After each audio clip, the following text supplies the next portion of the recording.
Hello students, welcome to today's class. और आज हम डिस्कस करने वाले हैं केमिस्ट्री के बारे में।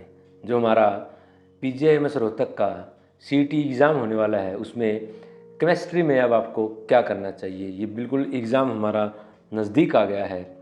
अब आप केमिस्ट्री में कौन कौन से चैप्टर रिवाइज कर सकते हो। कुछ थ्योरेटिकल चैप्टर्स हैं, बहुत आसान होते हैं, जैसे पॉलीमर, बायोमोलिक्यूल्स। आप इनको आसानी से रिवाइज कर सकते हो और एक अच्छा स्कोर गेट कर सकते हो। जैसे सॉल्यूशन जैसे चैप्टर हैं, ये चैप्टर बिल्कुल आसान है और बिल्कुल बेसिक जो 9th 10th लेवल का इनमें आता है। और बिल्कुल नॉर्मल जैसे मोलरिटी इन पर ही क्वेश्चन पूछे जाते हैं। तो मैं आपको ये सिलेबस दिखा देता हूँ पहले, जो केमिस्ट्री का हमारे पास है। ये आप बिल्कुल ऑफिशियल नोटिस देख सकते हो, नोटिफिकेशन है हमारे पास, बिल्कुल जो प्रोस्पेक्ट है पीजीआईएमएस रोहतक का। आइए सीधा हम जो हमारा केमिस्ट्री का सिलेबस है उसी के ऊपर चलते हैं 19 पेज पर। अगर आपके पास ये नोटिस नहीं है तो मैं आपको बिल्कुल ये प्रोवाइड करा सकता हूँ, या आप ऑफिशियल यूएचएसआर की वेबसाइट से भी डाउनलोड कर सकते हो। आइए अब एक एक चैप्टर के बारे में हम डिस्कस कर लेते हैं। ये +1 का सबसे हमारा पहला चैप्टर जो है, some basic concept of chemistry. ये बिल्कुल इम्पोर्टेंट चैप्टर है। इसमें सबसे पहले जैसे जनरल इंट्रोडक्शन है, importance and scope in chemistry. ये टॉपिक हमारे कुछ काम का नहीं है, इसको पढ़ोगे भी तो इसमें क्या पढ़ोगे। बिल्कुल जनरल इंट्रोडक्शन, केमिस्ट्री की डेफिनेशन, ये बातें इसमें दी गई हैं जो कि इम्पोर्टेंट नहीं है। इनमें से जो हमारा इम्पोर्टेंट कंसेप्ट बनते हैं, एलिमेंट, एटम, मॉलिक्यूल्स, ये क्या होते हैं, एटॉमिक फार्मूला, जो मोलिकुलर मास का फार्मूला क्या होता है, मोलिकुलर मास क्या होता है, मोल concept is very very important in this chapter. Mole concept को आपने अच्छे से पढ़ना है। जो हमारा कोई भी कंपाउंड होता है, उसकी कंपोजिशन होती है, उसमें हम जो एक एक हमारा एटम होता है उसकी परसेंटेज कैसे निकाल सकते हैं। जैसे N2O में हम नाइट्रोजन की परसेंटेज कोई पूछे, उसकी परसेंटेज कैसे बता सकते हैं। एम्पेरिकल फार्मूला, मोलिकुलर फार्मूला में क्या डिफरेंस है, और कुछ जो बेसिक्स केमिकल रिएक्शन होती हैं उनके बारे में आप यहाँ पर पढ़ सकते हो, जो कि इम्पोर्टेंट है। नेक्स्ट जो चैप्टर है हमारा, structure of atom. Structure of atom is very important chapter और बिल्कुल बेसिक लेवल का ये चैप्टर है। इसमें कुछ ज़्यादा वो है नहीं। तो इसमें जैसे एटॉमिक नंबर का तो आपको पता ही होगा, आइसोटोप, आइसोबार, इनकी डेफिनेशंस और एक दो एग्जाम्पल, ये इम्पोर्टेंट है। और ये dual nature of matter, light, de Broglie relationship, और जो हमारे क्वांटम नंबर्स हैं जितने भी हैं, जैसे ये प्रिंसिपल हैं एक दो इसमें, aufbau principle, Pauli exclusive principle, Hund's rule, इन तीनों में से, और जो इलेक्ट्रॉनिक कॉन्फ़िगरेशन है, यहाँ से एक क्वेश्चन, एक या दो क्वेश्चन बहुत ही बेसिक सा पूछा जाएगा। और ये हिंसबर्ग अनसर्टेनिटी प्रिंसिपल, ये भी आपको आना चाहिए। इसमें या तो वेलोसिटी पूछ लेते हैं या फिर जो अदर पैरामीटर है वो पूछ लेते हैं। Next we have classification of element and periodic property. Classification में ये पीरियोडिक टेबल में हमारे लिए क्या इंपॉर्टेंट है, आपको जो वैलेंसीज के बारे में पता होना चाहिए, एटॉमिक रेडियाई, आयनिक रेडियाई, और electronegativity is most important. Electronegativity, हम जैसे अलग अलग ग्रुप के बारे में बात करें, एस ब्लॉक के बारे में बात करें, पी ब्लॉक के बारे में बात करें, डी जो हमारा बीच में होता है, डी ब्लॉक, एफ ब्लॉक, इनके बारे में बहुत ही इम्पोर्टेंट टॉपिक है ये। और आप सभी को मतलब जो हमारी पीरियोडिक टेबल होती है, अगर वो आपको बिना देखे बनानी आती है, और जो फर्स्ट 30 एलिमेंट्स हैं वो तो बिल्कुल याद होने चाहिए, उनकी इलेक्ट्रॉनिक कॉन्फ़िगरेशन, और कुछ जो एक्सेप्शनल इलेक्ट्रॉनिक कॉन्फ़िगरेशन है और वो भी आपको याद होनी चाहिए। Next, chemical bonding. Chemical bonding most important chapter in chemistry. Chemical bonding and molecular structure, ये ऐसा चैप्टर है जिसमें से 3-4 क्वेश्चंस आ सकते हैं एग्जाम में।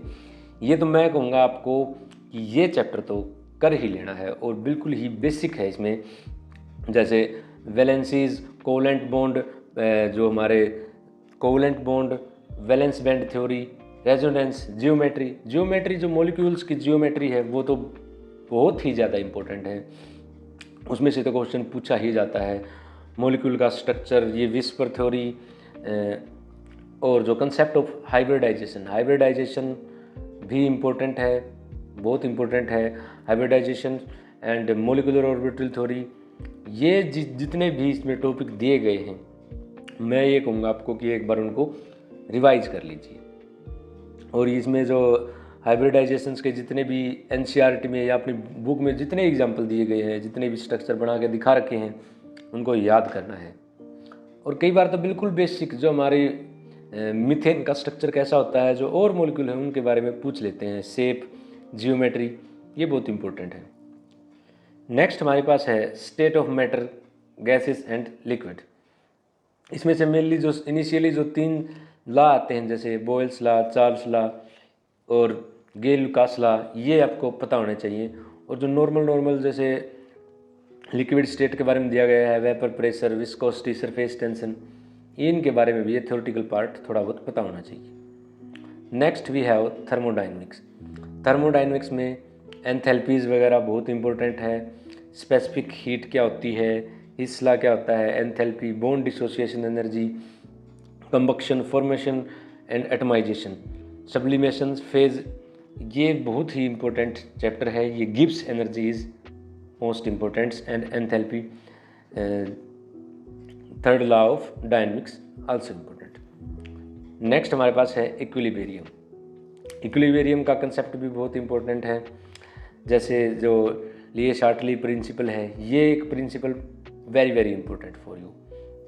और पीएच निकालना, कोई भी 2 सॉल्यूशन अगर हम मिलाएंगे, उसके बाद जो हमारा जो कॉमन सॉल्यूशन होगा उसका क्या पीएच होगा, buffer solutions is very important. और ये जो मैं टॉपिक बता रहा हूँ, ये तो कोई ज़्यादा डीप नॉलेज वाला इसमें आपको वो नहीं चाहिए। बिल्कुल आप एक चैप्टर को पढ़ोगे ही ना, उससे ही क्लियर हो जाने वाली चीज़ें हैं ये। अगर आपको कुछ भी नहीं आता केमिस्ट्री में, तो देखो कह भी क्या सकते हैं। बाकी आपको ये सारी चीज़ें अगर समझ में आती हैं तो बेटर है, बेटर आप स्कोर कर सकते हो। क्योंकि जो हमारा बायोलॉजी का पोर्शन होता है 60 क्वेश्चंस, उसमें से अगर आप अच्छा स्कोर बूस्ट करो, केमिस्ट्री के हैं 60 क्वेश्चंस, हर एक चैप्टर से लगभग 2 क्वेश्चन हैं, तो इनमें भी आप अगर अच्छा सा स्कोर करोगे और थोड़ा बहुत फिजिक्स का भी चलेगा, उसके बाद बिल्कुल आपका सिलेक्शन हो जाएगा, अच्छा कोर्स आपको मिल जाएगा, कोई प्रॉब्लम नहीं होने वाली।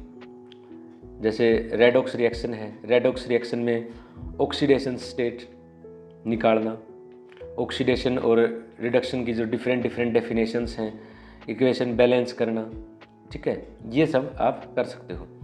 Next we have hydrogen. Hydrogen में इतना कुछ इम्पोर्टेंट है नहीं, वैसे हैवी वाटर और ये नॉर्मल जो प्रोक्सीडेशन H2O2 के बारे में दिया गया है, और physical and chemical property of hydrogen, और इसके जो डिफरेंट आइसोटोप हैं उनके बारे में पढ़ सकते हो। एस ब्लॉक है, एस ब्लॉक में आपको पता ही होगा एल्कली मेटल और एल्कली अर्थ मेटल्स हैं। बहुत ही इम्पोर्टेंट चैप्टर है ये, 1-2 क्वेश्चन तो आएगा ही सभी चैप्टर से। और इसमें जो ये बीच लास्ट में जो इम्पोर्टेंट कंपाउंड्स दिए गए हैं, ये बहुत आसान है, बिल्कुल 9th क्लास वाले टॉपिक हैं ये। जैसे सोडियम कार्बोनेट, सोडियम क्लोराइड, इनके बारे में आपने ज़रूर पढ़ना है, बिल्कुल एक थ्योरेटिकल क्वेश्चन यहाँ से बनता है। और जनरल इलेक्ट्रॉनिक कॉन्फ़िगरेशन है हर एक एलिमेंट की, एलिमेंट में भी एक्सेप्शन जो हैं उस पर आपने फोकस करना है। पी ब्लॉक एलिमेंट है, पी ब्लॉक का ग्रुप 13 और ग्रुप 14 आता है हमारे +1 में। इनमें भी जो इनके डिफरेंट एलिमेंट हैं, इनकी जो इलेक्ट्रॉनिक कॉन्फ़िगरेशंस और ये जो कुछ प्रोडक्ट दिए गए हैं जैसे बोरेक्स, बोरिक एसिड, इनकी प्रिपरेशन कैसे होती है और इनके बारे में ज़रूर पढ़ना है। और जो बेसिक प्रॉपर्टी तो सभी की है, फिजिकल प्रॉपर्टी और केमिकल प्रॉपर्टी की अगर बात करें हम, जो इलेक्ट्रोनेगेटिविटी होती है, एटॉमिक रेडियाई में क्या फ़र्क पड़ेगा, लेफ़्ट से राइट जाएंगे क्या, छोटी होगी बड़ी होगी, साइज़ कितना रहेगा, क्या रहेगा इलेक्ट्रॉन्स का, और ये सब आपने पढ़ना है। और चैप्टर 14 जिसे ग्रुप 14 में जैसे ये इम्पोर्टेंट कंपाउंड हैं, जैसे सिलिकॉन के सिलिकेट्स दिए गए हैं, वो जियोलाइट इज़ मोस्ट इम्पोर्टेंट। अब हमारे पास आता है कुछ ऑर्गेनिक केमिस्ट्री का एक्सपोजर थोड़ा बहुत। अब जो आप कर सकते हो, जैसे IUPAC नेम आपको बिल्कुल आता होगा, और इसको भी आप एक बार रीड कर सकते हो, मतलब जो हमारे फंक्शनल आइसोमर हैं, स्ट्रक्चरल हैं, उनको पढ़ सकते हो। और जो electronic displacement in the covalent bond, ये कुछ बेसिक से प्रिंसिपल होते हैं जो किसी भी मतलब कंपाउंड का स्ट्रक्चर बनाने के, जैसे और जो इंडक्टिव इफेक्ट है, इलेक्ट्रोमैग्नेटिक इफेक्ट है, रेजोनेंस है, हाइपर कंजुगेशन है, इन चारों में से एक क्वेश्चन पक्का, बिल्कुल पक्का आएगा। फ्री रेडिकल क्या होता है? Next we have hydrocarbons. Hydrocarbons, alkanes, alkene, alkynes, इनकी preparation, their IUPAC name, and जो कुछ इम्पोर्टेंट प्रोडक्ट हैं इस चैप्टर में, नेमिंग रिएक्शन है, उनको याद रखना है आपने। नेक्स्ट वी हैव हाइड्रोकार्बन्स के बाद जो आता है एनवायरमेंटल केमिस्ट्री। एनवायरमेंटल केमिस्ट्री ये बिल्कुल चैप्टर छोटा सा दिखता है, आसान सा दिखता है, बट यहाँ से क्वेश्चन आता ही है। अगर यहाँ से हम क्वेश्चन की बात करें, जो हमारा फोटोकेमिकल स्मोग है और जो दूसरे वाला जो स्मोग है, इनमें से भी यहाँ से क्वेश्चन बनता है। और जो पोल्यूटेंट्स हैं लाइक PAN जो है हमारा, और जो ओजोन लेयर के बारे में ये क्वेश्चन यहाँ बनता है। और ये चैप्टर बायोलॉजी और केमिस्ट्री का दोनों का आप अगर मिला के करोगे तो बेटर अंडरस्टैंडिंग होगी, ना तो बायोलॉजी में क्वेश्चन छूटेगा और ना केमिस्ट्री में। अब +2 वाले पार्ट की तरफ मूव करते हैं। +2 वाले पार्ट्स में जैसे सबसे पहला चैप्टर है सॉलिड स्टेट।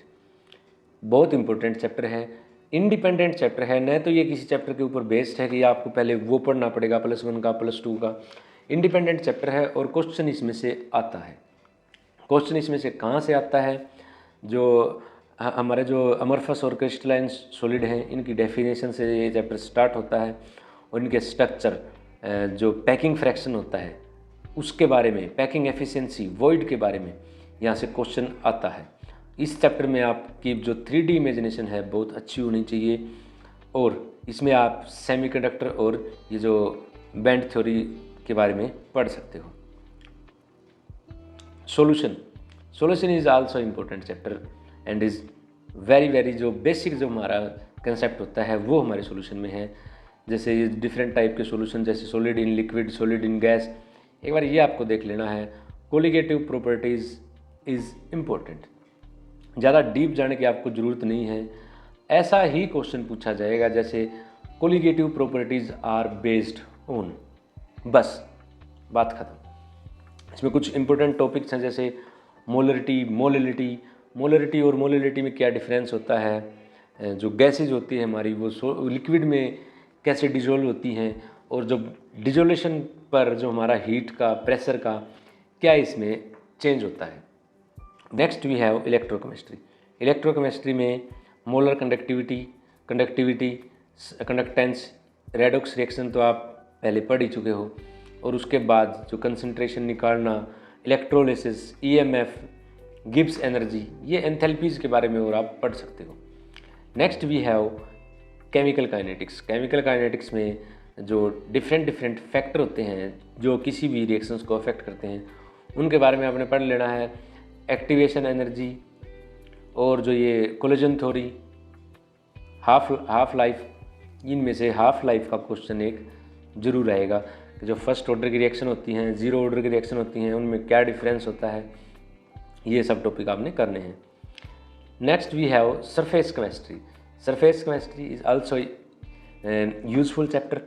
अब ये जो चैप्टर हैं जैसे surface chemistry, solution, solid state, polymer, ये ऐसे चैप्टर हैं जो बिल्कुल बेसिक केमिस्ट्री है, इनमें कोई ज़्यादा रॉकेट साइंस नहीं है, और आप इनको आसानी से रिवाइज कर सकते हो। डेली का एक चैप्टर, जैसे एक दिन सॉल्यूशन आपने रिवाइज कर लिया, उसके थोड़े से क्वेश्चन लगा लिए, सरफेस केमिस्ट्री कर लिया, तो ऐसे ऐसे धीरे धीरे एक दिन मेटलर्जी कर दिया, ऐसे धीरे धीरे आप सिलेबस को कवर कर सकते हो जितने अभी हमारे पास टाइम बाकी है उसमें। और अगर आपने कोचिंग में अच्छे से पढ़ा है तो फिर दिक्कत आने वाली ही नहीं है, तो आपको घबराने की कोई बात नहीं है, बिल्कुल आप अच्छा स्कोर करोगे और अच्छा कोर्स आपको मिलेगा। Okay, next we have metallurgy, isolation of element, element को कैसे इसके जो इम्पोर्टेंट टॉपिक हैं जैसे रोस्टिंग, कैल्सिनेशन, और जो कैसे हम किसी और को प्योर कर सकते हैं, उसमें से एलिमेंट एक्सट्रैक्ट कर सकते हैं। Zone refining method is very important और very very easy. Zone refining में आपको पता ही होगा, जो हमारी इम्प्योरिटीज़ होती हैं वो लिक्विड फॉर्म में ज़्यादा जो हमारी सोल्यूबल होती है, और इसका एक बार आप बुक से रिवीजन ले सकते हो। Next we have P block. P block में जो ग्रुप 15, 16, 17, 18 से स्टार्ट करें, जैसे नोबल गैसेज हैं, नोबल गैसेज में कौन सी नोबल गैसेज हैं, उनके बारे में आपका थोड़ा बहुत यूज़ पढ़ सकते हो, बस कुछ ज़्यादा इंपॉर्टेंट है नहीं। ऐसे group 17 is important.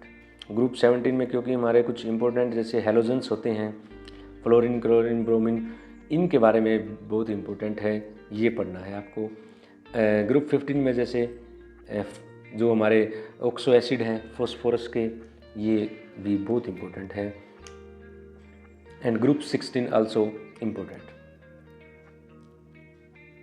D and F block की बात करें, डी एंड एफ जो जनरल कैरेक्टरिस्टिक तो पता ही होने चाहिए आपको, मेटल्स हैं, नॉन मेटल्स हैं, और आयनाइजेशन, एंथैल्पी, ऑक्सीडेशन स्टेट कैसे चेंज हो रही है, इनके बारे में। और ये इम्पोर्टेंट है, ये बिल्कुल जो लास्ट वाले टॉपिक हैं, 2 क्वेश्चन लिख लो। जैसे मैग्नेटिक प्रॉपर्टीज़ हैं जो हमारे एलिमेंट की, और K2Cr2O7, KMnO4, इनके बारे में आपको पढ़ना है, इनकी प्रॉपर्टीज़ के बारे में पढ़ना है, इनके यूजेस के बारे में पढ़ना है। लेंथेनॉइड में हम लेंथेनॉइड कॉन्ट्रैक्शन का अगर रीजन नहीं जानते तो हमें पता ही क्या है केमिस्ट्री में। ये लेंथेनॉइड सीरीज, एक्टिनॉइड, लेंथेनॉइड, इनके बारे में पढ़ना है। Next we have coordination chemistry. Coordination chemistry बिल्कुल इम्पोर्टेंट चैप्टर है, 2-3 क्वेश्चन इसमें से आने वाले हैं। ये मैग्नेटिक प्रॉपर्टीज़ पूछ सकते हैं, वैलेंस बैंड थ्योरी, CFT, ये इम्पोर्टेंट है। कुछ स्ट्रक्चर हैं वे भी इम्पोर्टेंट हैं। और यहाँ जो कुछ बायोलॉजिकल सिस्टम में यूज होने वाले जो हमारे कोऑर्डिनेशन कंपाउंड है, जैसे जो कैंसर के ट्रीटमेंट के लिए हम सिस्प्लेटिन का यूज़ करते हैं, और भी अदर इम्पोर्टेंट हैं। और ये बहुत ही बेसिक सा चैप्टर है। अगर आपको इलेक्ट्रॉनिक कॉन्फ़िगरेशंस भी आती है एलिमेंट्स की, और जो लिगेंड्स होते हैं हमारे पास, उन लिगेंड्स के बारे में आपको पता है, स्ट्रॉन्ग है या वीक लिगेंड है, तो उससे भी हमारा क्वेश्चन बन जाएगा। आइसोमर्स इसमें इंपॉर्टेंट है, स्ट्रक्चरल स्टीरियो आइसोमर, वो आपने एक बार देख लेने हैं। Haloalkanes and haloarenes, ये ऑर्गेनिक केमिस्ट्री का बिल्कुल इम्पोर्टेंट चैप्टर है। इसमें अगर आपको ऑर्गेनिक केमिस्ट्री नहीं आती तो देखो, बिल्कुल बेसिक जो ये कुछ प्रोडक्ट दिए गए हैं, इनको तो आप रट्टा मार के कैसे भी याद कर ही सकते हो, ये भी पूछे जाते हैं। और अगर आपको ऑर्गेनिक केमिस्ट्री अच्छे से आती है तो बहुत बढ़िया बात है, बिल्कुल मार्क्स बढ़ेंगे।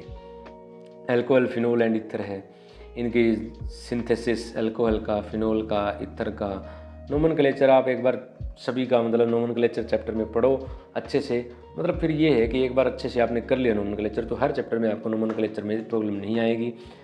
जैसे नोमेनक्लेचर और इनकी एसिडिक नेचर ऑफ फिनोल, ये इम्पोर्टेंट है।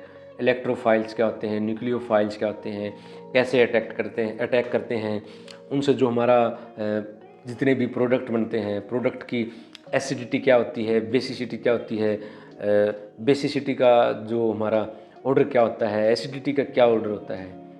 These are very important topics. Next we have organic compound containing nitrogen. इसमें से एक मैं बिल्कुल टॉपिक मार्क करूँगा यहाँ पर, जो basic physical and chemical properties की, और जैसे साइनाइड्स, आइसोसाइनाइड्स, इनमें क्या डिफरेंस है, जो डाइजोनियम साल्ट होता है उसके बारे में। ये यूनिक से टॉपिक हैं जो कि बिल्कुल एग्जाम में आएंगे। Next we have biomolecules. Biomolecules, ये बायो वाला टॉपिक है हमारा और केमिस्ट्री वाला, आप अगर दोनों को भी साथ में मिला के पढ़ोगे तो एक बार में ही दोनों अपने टॉपिक्स कंप्लीट हो जाएंगे। और यहाँ से भी बहुत ही बेसिक क्वेश्चन आता है, जैसे विटामिन्स पर क्वेश्चन पूछ लेते हैं, वैसे कौन सी वाटर सोल्यूबल है, कौन सी वाटर सोल्यूबल नहीं है, फैट सोल्यूबल है। जो अदर विटामिन हैं उनके जैसे बेसिक नेम हैं, जो जैसे विटामिन ई को हम टोकोफेरोल बोलते हैं, और भी विटामिन B1, B2, B3, और इनके बारे में आपने पढ़ना है, बिल्कुल ही इम्पोर्टेंट है। अमाइनो एसिड्स के बारे में आता है, अमाइनो एसिड के स्ट्रक्चर के बारे में, जैसे उनके जो स्ट्रक्चर है उनको याद करना है, कौन सा एसिडिक है, बेसिक है, सल्फर कंटेनिंग कौन सा है, ये बायोलॉजी में आपने याद करना है, यहाँ पर याद करना है। सुक्रोज के बारे में, नॉन रिड्यूसिंग शुगर, और जो अदर शुगर्स हैं उनके बारे में आपने पढ़ना है। Next we have polymer. Polymer 1 या 2 क्वेश्चन पक्का है। बेसिक जो क्वेश्चन पूछा जाता है, बहुत बार पूछा जाता है, नेचुरल रबड़, नायलॉन के बारे में पूछा जाता है। बायोडिग्रेडेबल, नॉन बायोडिग्रेडेबल, ये इतना इम्पोर्टेंट टॉपिक है नहीं वैसे। अब एक सिंथेसिस पॉलीमर्स की, और जैसे पॉलिएस्टर, बेकेलाइट, एक हमारा जो टीफ्लोन होता है, टीफ्लोन के बारे में भी पूछते हैं। अब नेक्स्ट टॉपिक है जैसे केमिस्ट्री इन एवरीडे लाइफ, ये भी इम्पोर्टेंट टॉपिक है। एक क्वेश्चन यहाँ से बन जाता है सोप्स के बारे में और डिटर्जेंट के बारे में, यहाँ पर क्वेश्चन पूछ लिया जाता है।